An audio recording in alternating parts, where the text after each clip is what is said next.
Hey family, welcome back. Before we dive in, don't forget to like, subscribe, and share this video with your friends and loved ones. I'd love to know where you're watching from and what time it is there, so drop in the comments. Let's get the hype going. Your support means everything. In the autumn of 1983, a small crew of amateur filmmakers, Lydia, a determined director, Sam, her sound technician, and Clara, their skeptical scriptwriter, set out to document the abandoned Haverford Manor in rural Vermont, a crumbling estate whispered to be cursed since its last maid, Agnes Wren, vanished in 1923 under mysterious circumstances, leaving behind tales of her ghostly presence and a chilling warning etched into Manor's walls. She hears all, she sees all, she keeps all. The trio, chasing a viral hit for their college project, arrive at the Manor's iron gates under a gray, oppressive sky, their camcorder capturing the overgrown ivy strangling the stone facade and the eerie silence of surrounding woods, broken only by a faint, rhythmic tapping from within. Lydia, fueled by ambition, led them inside, where they found faded portraits of stern-faced Haverfords, their eyes seeming to follow every step, and a dusty servant's quarters with Agnes's name scratched into the doorframe, surrounded by strange, spiraling symbols that seemed to pulse in the dim light. Sam set up his audio equipment, picking up an unsettling hum that wasn't mechanical, but almost vocal, like a distant lullaby warped by time. Clara, ever the rationalist, dismissed his old pipes, but her unease grew when she found Maid's uniform in a locked closet, pristine despite decades of neglect, its buttons glinting like eyes. As night fell, they set up camp in the grand hall, the camcorder's night vision revealing fleeting shadows darting across the chandelier's crystal prisms, though no one else was there, or so they thought. Sam's recorder captured whispers, soft at first, saying their names, Lydia, Sam, Clara, in a voice that mimicked Agnes's. According to local lore they'd scoffed at earlier. The trio laughed nervously, attributing it to radio interference, but the camcorder's battery drained inexplicably, and Clara noticed the spiral symbols now etched into the floorboards, as if freshly carved.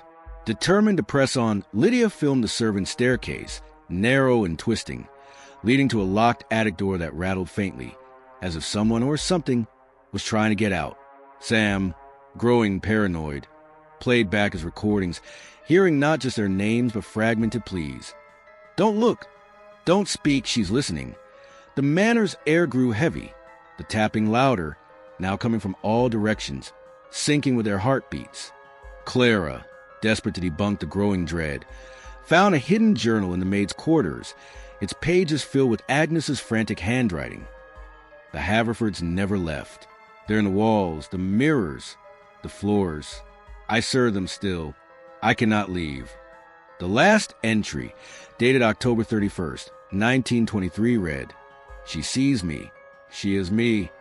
As they read, the camcorder glitched, showing a figure in a maid's uniform standing behind them, her face obscure but her hands unnaturally long, fingers curling like vines. When they turned, nothing was there, but the attic door was now ajar, revealing a narrow staircase spiraling upward into darkness.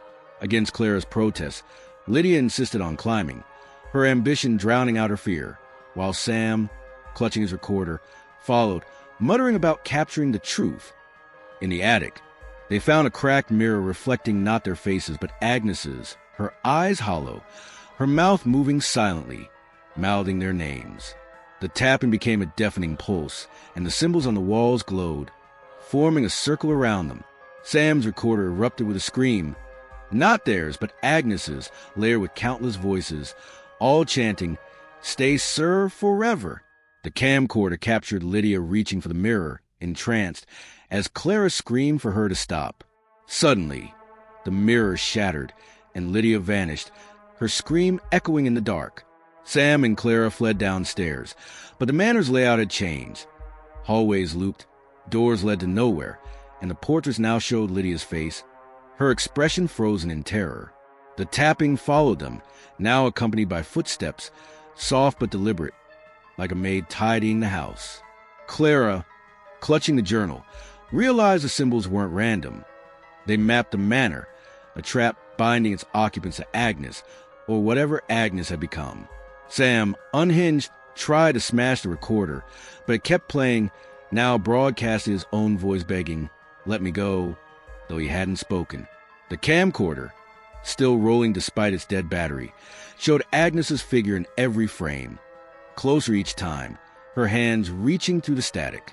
In a final, desperate act, Clara set fire to the journal, hoping to break the curse, but the flames spread unnaturally fast, consuming the manor's walls as the tapping became a roar. The camcorder fell, its lens capturing Clara and Sam's silhouettes against the blaze, Agnes's figure standing between them, her face finally clear, identical to Clara's. The footage cut to static, and when it was found weeks later in the charred ruins, no trace of the trio remained.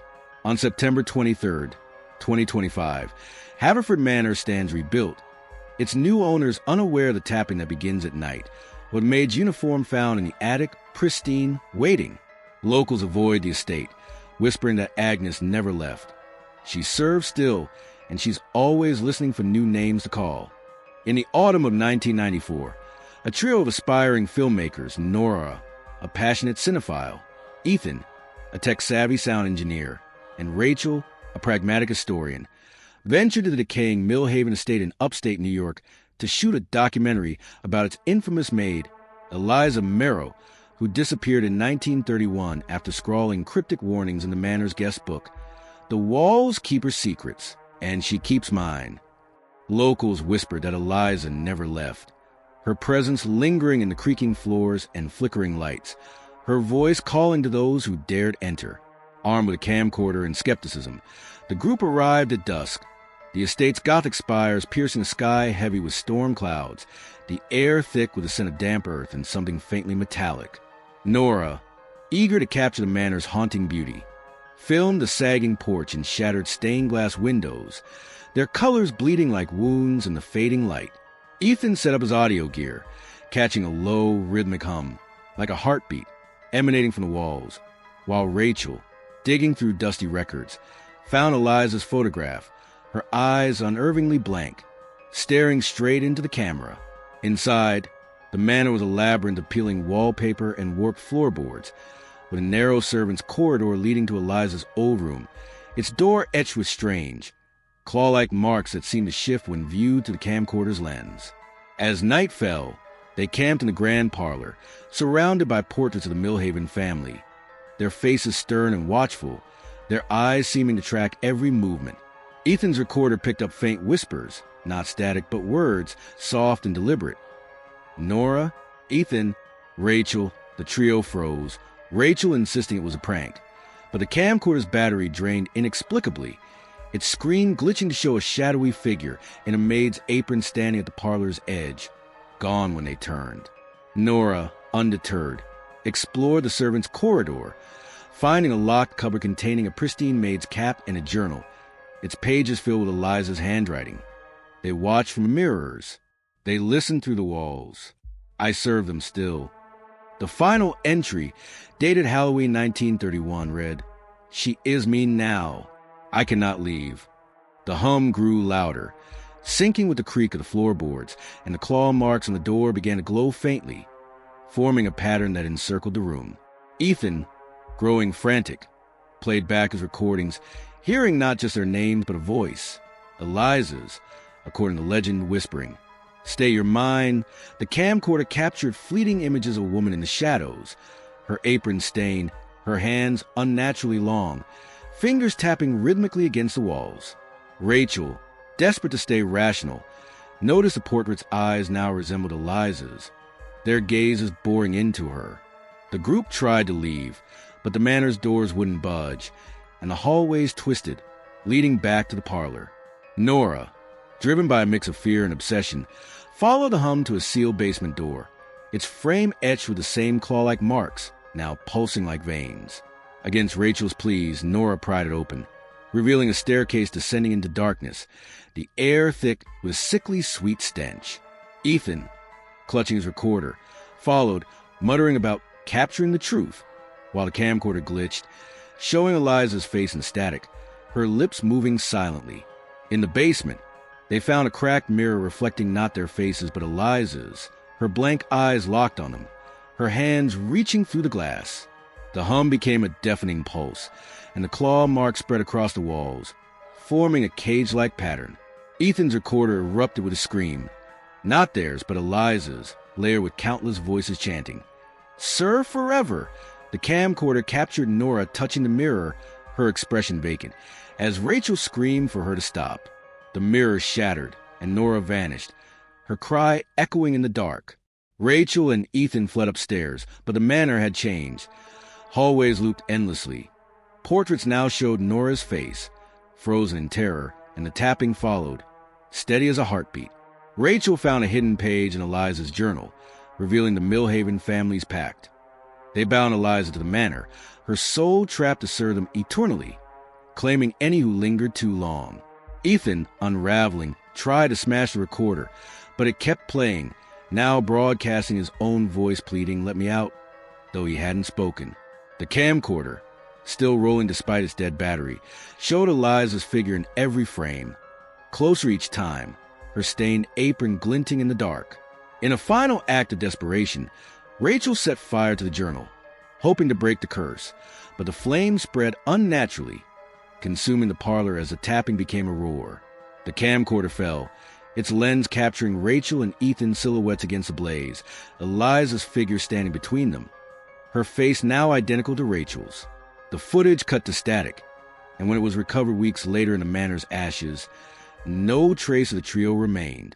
On September 23rd, 2025, Millhaven Estate stands restored, its new tenants unaware of the tapping that begins at night, or the maid's cap found in the basement, pristine, waiting. Locals shun the manor, whispering that Eliza never left.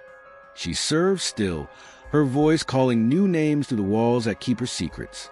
In the fall of 1999, 3 young filmmakers, Amelia, a visionary director, Lucas, a sound technician with a knack for gadgets, and Sophie, a skeptical researcher, set out to create a documentary about Graythorne Hall, a derelict mansion in coastal Oregon, infamous for the disappearance of its last maid, Margaret Voss, in 1947, who left behind a cryptic note in the manor's ledger. "The shadows take what you owe, and I owe everything."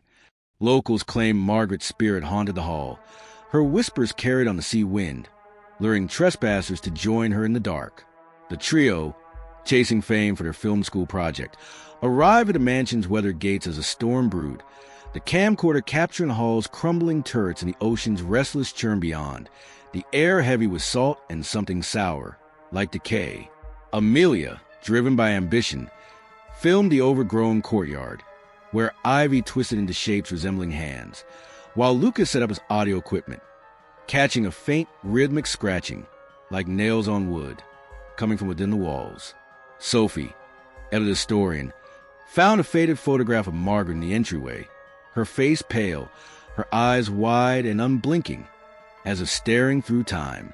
Inside Graythorne Hall was a maze of warped floorboards and dust-choked chandeliers, with narrow servants' passage leading to Margaret's quarters, its door marked with jagged, rune-like scratches that seemed to writhe under the camcorder's lens.